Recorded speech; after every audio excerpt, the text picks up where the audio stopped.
así como también la información, la medicina y el poder que estas conciencias infunden en la persona con quien se están conectadas. Bienvenidos sean de nuevo guerreros y guerreras de Gaia. Mi nombre es Alex Dragon, esto es Planeta Totem y el día de hoy traigo un tema súper importante. Así que no te despegues porque esto comienza ahora mismo.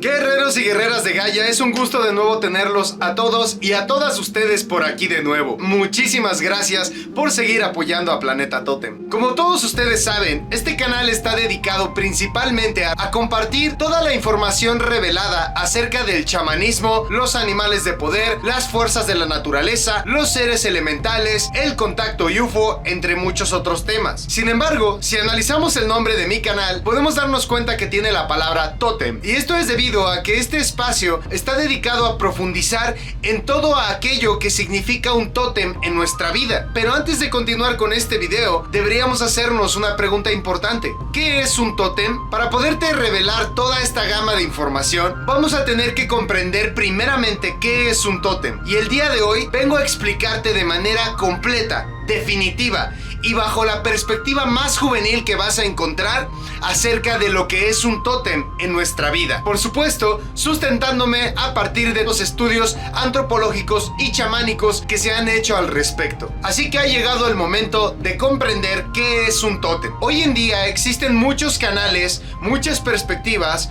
muchas escuelas holísticas que tienen la idea de que un tótem se queda meramente en una percepción espiritual, energética o mágica, lo cual es una gran parte, pero es solamente un pedazo del iceberg. Por eso en mi canal vas a encontrar toda la información necesaria sobre estos temas, abarcando desde el lado biológico, histórico, mitológico, chamánico y por supuesto práctico. Al principio, estos temas solamente eran entendidos por las culturas ancestrales y las tribus que estaban completamente alejadas de la globalización. Por ende, conforme el conocimiento fue acumulándose acerca de este entendimiento, mayor capacidad de comprensión tuvimos para amplificar nuestra visión y darnos cuenta que los animales son guías de esta tierra y cada uno de ellos puede enseñarnos algo, desde el más pequeño hasta el más grande. Es importante recordarte que los animales de poder surgen gracias a la cosmovisión de muchas tribus o culturas del pasado.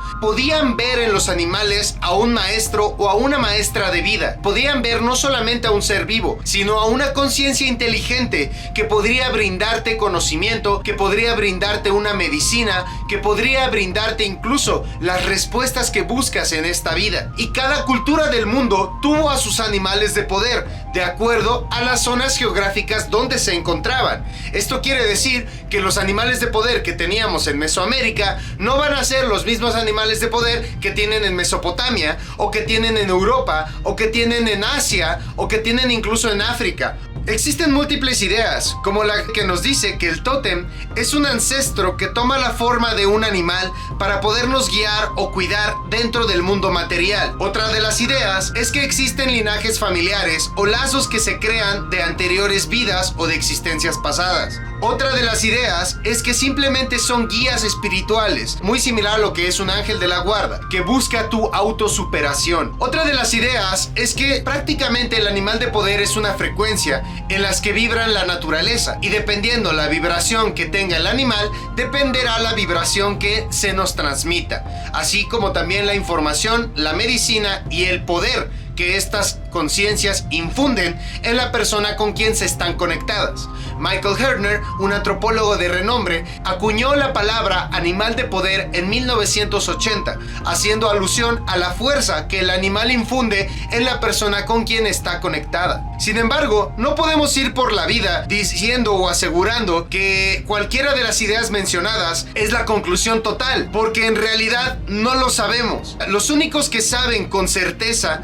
fueron las culturas del pasado que estaban en completa conexión con estos espíritus. Lamentablemente, Internet nos bombardea con la misma información una y otra vez. De hecho, vamos a encontrar la palabra totemismo, tarde o temprano. Y vamos a encontrarla relacionada con la información que nos dice que la palabra tótem proviene originalmente de las tribus Ojibwas o Ojibwe, que prácticamente es el anglicismo de Ojibway, que fue una cultura nativo-indioamericana ubicada en Canadá. Y también era llamada Chippewa para las culturas o tribus que se encontraban más acercadas hacia los Estados Unidos. Esta es información que proviene de la obra más famosa de este tema, basada en los trabajos más famosos de Sigmund Freud, Tótem y Tabú. En esta obra se hace mención a las tribus salvajes, donde se analiza la idea de la exogamia. Ok, aquí hay que hacer un paréntesis. Que esto solamente es la perspectiva que se abarcó desde los análisis que se hicieron por parte de algunos psicólogos, antropólogos y naturalistas del pasado que intentaron comprender este tema desde la base de sus conocimientos, enfocada en lo que era el totemismo, ya que existen otras corrientes que te las iré revelando poco a poco. Intentaban entender el tótem desde el lado psicológico e incluso anímico de las tribus del pasado. Y de hecho, si lees sus obras, te darás cuenta que abarcan partes muy específicas, pues el tótem era visto como un pilar fundamental de la existencia, que tenía un papel importante en el orden de la reproducción y el bienestar de las tribus. Esto quiere decir que estos estudios se hacían enfocados a entender la exogamia de las tribus del pasado, que hasta cierto punto el totemismo les sirvió para llevar a cabo un equilibrio dentro de su población, así como también un equilibrio genético. Entonces, las tribus del pasado se dividían incluso por tótems que representaban a toda la población que englobaba a esa tribu. Supongamos que una tribu era representada por el tótem cuervo. Si en algún punto esta tribu se encontraba con otra tribu en algún lugar geográficamente distinto que perteneciera al tótem cuervo, eso significaba que eran familia. Era prácticamente el padre y madre que representaba a todos sus hijos e hijas, aunque no tuvieran un parentesco de sangre. Obedece a una norma a tal grado que engendraron dos leyes fundamentales del totemismo bajo esta visión: no matar al animal totémico y evitar la procreación con los miembros del mismo clan totémico. Apunta el vínculo de mutuo respeto y protección entre el ser humano y su tótem, y también apunta a una visión social, ya que regula las relaciones entre los miembros. Podemos aplicar un poco de Max Weber y comprender que este análisis se hacía para comprender el sentido mentado de las cosas, es decir, intentar entender la realidad desde las perspectivas de las tribus que practicaban esto. Existe la teoría nominalista, la cual hace referencia a que las personas le dieron nombre de animales a los jefes de sus tribus porque poseían cualidades de esos animales, hasta llegar a un punto en el que pensaron que el antepasado había sido en realidad un animal. Por esto, prácticamente decían que eran hijos del toro, hijos del cuervo. Cabe mencionar que toda esta información la pude obtener gracias a mi queridísima amiga antropóloga Mariel. Te mando un fuerte abrazo y de todo corazón, gracias. Y por esto es muy importante aclarar que la visión chamánica o espiritual del tótem es muy diferente a lo que internet nos dice que es, ya que en realidad la teoría chamánica nos dice que la palabra tótem proviene de una frase de Siberia de hace mucho tiempo atrás. Esto difiere completamente con la idea de que proviene de la tribu Ojibwa. Así que con esto ya nos damos cuenta que el chamanismo y el totemismo es muchísimo más antiguo de lo que nosotros podríamos pensar. El tótem tuvo un papel fundamental en el poder. Posiblemente uno de los ejemplos más famosos que nosotros encontramos sobre los tótems son los pilares de los diferentes grupos que engloban a la cultura nativo indioamericana. Pilares de madera gigantes que nosotros hemos visto en diferentes partes tanto de Estados Unidos como de Canadá, que normalmente están representando animales o incluso eventos históricos. Ese pilar que nosotros percibimos como un pilar de madera es un recordatorio de las lecciones que tu clan debe recordar para sobrevivir, así como una perspectiva de evolución de tu yo inferior, tu yo interior y tu yo superior. Es la evolución mental, emocional y espiritual que tenían a lo largo de su existencia. Estos pilares se hacían no tanto como una mención honorífica de tus animales de poder, a pesar de que esto venga completamente implícito, sino más bien de la supervivencia de tu propia especie, de la supervivencia de tu propia familia, de tu propio clan o incluso de ti mismo o de ti misma, así como también reflejaban los males que sufría tu linaje, aquellas cosas que debías de superar en ti mismo o en ti misma para que el clan fuera exitoso, fructífero y abundante, pues servían para reconocer a los pueblos amistosos de los pueblos enemigos, pero en realidad estos pilares son una forma de haber plasmado este entendimiento para futuras generaciones. Aquí en Planeta Totem yo ya te entrego una estructura para que puedas analizarlo de acuerdo a tu cosmovisión y de acuerdo a tu propia percepción. El tótem también funciona como un medio de identidad, no solamente para un linaje, sino también para una fuente de poder. Por ejemplo, los escudos familiares suelen tener animales o ciertos detalles como símbolos, plantas o figuras que ilustran la historia del origen de tu apellido. Por otro lado, nos encontramos el ejemplo de los estandartes romanos, que eran representados con águilas o incluso con leones, y eso tenía una diferencia tanto en las estrategias militares que utilizaban como en la influencia política que se tenía. Por ejemplo, mientras los celtas representaban a sus linajes a través de los lobos, los venados, los romanos lo hacían representándose a sí mismos a través de las águilas y de los leones. Otro ejemplo que puedo darte de tótem político o de poder estaba vinculado a las culturas nórdicas, con símbolos que representaban al oso, al lobo o a los cuervos como un animal que brindaba identidad. Cada uno de ellos tenía un símbolo. Y vaya, no nos tenemos que ir tan lejos para poder ver las diferentes funciones de un tótem. Por ejemplo, en México incluso existen tótems vinculados al origen de los aztecas que son muy similares al de los indios Hopi, donde se habla del clan de la serpiente que migró del lugar de Aztlán, del lugar de las 7 cuevas, que también es llamado Chicomostoc, aquel clan que migró y que nunca regresó y que son consolidados bajo el tótem de la serpiente. Posiblemente en este relato inicia el clan de la serpiente. Por ejemplo, entendemos que los aztecas y mexicas, a pesar de pertenecer al mismo lugar de origen, es decir, de Aztlán, se diferenciaban, puesto a que suelen usarse como sinónimos. Los aztecas y mexicas no eran el mismo pueblo. Los primeros eran los habitantes de la mítica Aztlán y los segundos un grupo que se separó de ellos. Mexica es el término que se utiliza para referirse a los habitantes de la gran ciudad de Tenochtitlan, que es la ciudad construida en el siglo XIV, en una isla en el lago Texcoco, conocida actualmente como la Ciudad de México. Los términos aztecas y mexicas se pronuncian usándose como un sinónimo, pero su significado es distinto. Azteca es un término más general que se refiere al conjunto de todos los pueblos cuyos orígenes se le atribuyen a un legendario lugar llamado Aztlán. Estos grupos hablaban náhuatl, incluyen los mexicas, los tepanecas, los chichimecas, los chichimilcas, entre muchos otros. Por ejemplo, nos encontramos con los mexicas tenochcas, quienes se convirtieron en guardianes del palo. Como bien dije, el tótem no solamente representaba un animal, sino también podía representar un objeto. Se convirtieron en guardianes del palo, que son los que generaban el fuego, o mejor dicho simbólicamente, la guerra. Y mientras que los mexicas tlatelolcas eran aquellos que se encargaban de la piedra verde o del jade, que estaba vinculado o simbolizado por el comercio.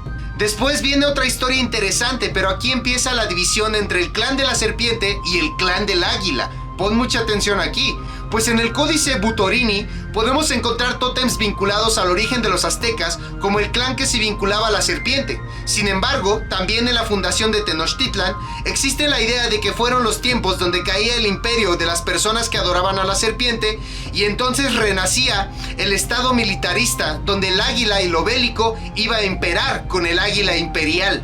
Parte de la historia que ya conocemos, pero volvemos a ver a los tótems ilustrados en toda una historia de origen. Pues ya en los tiempos de la famosa Tenochtitlan nos encontramos a los guerreros de la división élite del emperador, que eran divididos en los guerreros jaguar, aquellos que luchaban por tierra y eran la caballería pesada, exploradores y excelentes corredores, sumamente ágiles en el combate, así como también nos encontrábamos a los guerreros águila, quienes combatían a distancia, eran excelentes escaladores y por supuesto tenían una visión formidable.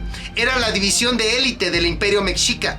Mientras que existía dentro de los cargos de gobierno de estas tierras, la mujer serpiente. Era más bien un cargo político, que aún no se sabe con exactitud si había solo hombres o solo mujeres. Eso es un misterio. El punto es que servía como un mediador en las discusiones, así como consejero del mismo emperador. Entonces, con esto entendemos que algunos eran simpatizantes del águila y otros eran simpatizantes de la serpiente. ¿Esto te suena familiar? Algo parecido a como en la bandera de México, la cual tiene un misterio aún más profundo con la visión chamánica, pero eso lo dejaré para otro video. Por esto no es lo mismo el tótem base visto desde la parte sociológica, psicológica, política y por supuesto chamánica espiritual, pues la visión espiritual chamánica del tótem visto desde los trabajos del pionero Michael Herner, debemos de comprender que él nos dice que el chamanismo es una parte crucial de las culturas indígenas. Se cree que la gente se convierte en chamán a través de la herencia o siendo escogidos por los espíritus supremos. Se vuelven capaces de viajar a otros campos o a otros planos de existencia y ganar el poder de sanar a los enfermos, controlar el clima, comunicarse con los ancestros, predecir el futuro o bien incluso hablar con los animales, entre otras habilidades. Un ejemplo es lo que nos trae Tatiana Vasilevna Koveshikova, o también apellidada Khakás. También es conocido como un chamán de Siberia y guardiana de la cultura de los Khakás. Ella es de Khakassia, una región montañosa en el sur de Siberia, del clan Mungat, Sioska Ak-Akshka. En palabras de Koveshikova nos dice: en mi clan existían cazadores, pastores, curanderos, sanadores y chamanes, así como también había adivinos y adivinas. Mis ancestros eran gente que conocía la naturaleza y que podía entender el lenguaje de las aves y animales. He aquí donde comienza la visión divina chamánica del tótem o de los animales de poder. La palabra tótem, visto desde la visión antropológica chamánica, proviene de Siberia. No existe fecha exacta, aunque no dudo que esta palabra fuera algo que se expandió a lo largo de múltiples lugares. Por ejemplo, los nativos americanos les llamaban tótem y los escandinavos les llamaban flitja, a pesar de que hablaban de algo muy similar. Por esto hoy en día nos hablan de que solamente tenemos 4 animales de poder, porque nos habla de los 4 planos espirituales, los 4 puntos cardinales, y que normalmente, por ejemplo, acá en México vemos representados por el jaguar, la serpiente, el águila y el colibrí, mientras que en otras culturas vamos a encontrar, por ejemplo, el cóndor, el puma, etc. Simplemente son animales análogos de una misma visión. A pesar de esto, no existe un número fundamentado, concluyente de cuántos animales de poder puedes tener en tu vida, a pesar de que otras escuelas te digan lo contrario. La visión del tótem se ha ido expandiendo en múltiples escuelas del pensamiento, lo cual ha creado ideas que intentan describir este tema, tomando en cuenta que antes de la conquista religiosa, el concepto de tótem era más que simplemente un animal de poder. Así es, un animal de poder no es un tótem originalmente, y un tótem no siempre es un animal de poder.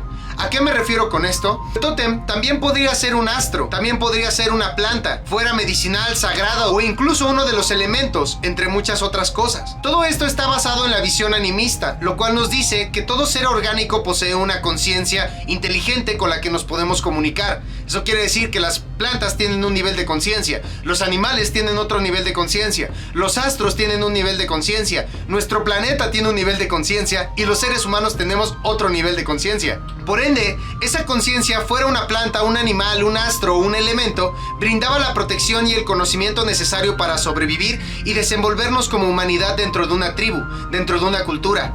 Las culturas antiguas o tribus tenían pocos animales de poder, algo que hoy en día se utiliza en escuelas holísticas para determinar este tema. Pero como siempre digo, no te cases con una sola visión. Por ende, cada animal que conocemos hoy en día es el resultado de un linaje que logró evolucionar y sobrevivir a lo largo de miles y miles de años, hasta nuestros días. Esa es la conciencia que habita en cada animal. Esto quiere decir que, como ejemplo, podría decirte que cada conciencia omnipotente de la naturaleza se divide en múltiples seres de la existencia material. En pocas palabras, por ejemplo, la conciencia jaguar habita en todos los jaguares del mundo. La conciencia cánida habita en todos los cánidos del mundo que conocemos hasta nuestros días. La conciencia cetácea existe en todos los cetáceos que abundan en nuestros mares. De este modo, entonces, comprendemos que es una conciencia omnipresente con la cual podemos comunicarnos si vibramos en la frecuencia adecuada. Observar sin juzgar, tal cual como lo es la naturaleza. Y si mayoritariamente te sientes acercado o acercada hacia animales de poder que están más vinculados al día, a la energía solar, a la luz como tal, ese es tu camino y eres parte de los guardianes y guardianas del sol. Pero si por el contrario te sientes mayoritariamente atraída o atraído hacia animales de poder que están más vinculados con la luna, la noche, las estrellas, los sueños, aquellos animales que yacen en la oscuridad, perfecto, entonces ese es tu camino y eres parte de los guardianes y guardianas de la luna. Y es así como vas a poder empezarte a dar una idea de qué es un tótem y cuál es el tipo de animal de poder que tienes de base o cuál es tu tótem base. Si llegaste hasta el final de este video, seguramente te queda más claro qué es un tótem y cuáles son las diversas funciones de un tótem en nuestra vida. Si te gustó este video, por favor bríndame un like, dale click a la campanita para que te llegue notificación cada vez que subo videos, para que sigas aprendiendo del mundo totémico y del mundo de la naturaleza. Y por supuesto, si te gustaría compartir alguna experiencia, alguna duda o alguna expresión de todo lo que te ha brindado este video, por favor déjamelo en los comentarios y te estaré respondiendo a la brevedad. Sígueme en la página oficial de Planeta Tótem de Facebook e Instagram, suscríbete a mi canal. Con esto me despido, guerreros y guerreras de Gaia, les mando un fuerte abrazo lleno de coraje, fuerza y valentía, siempre hasta la victoria, y nos vemos en el próximo video. Hasta pronto, gracias.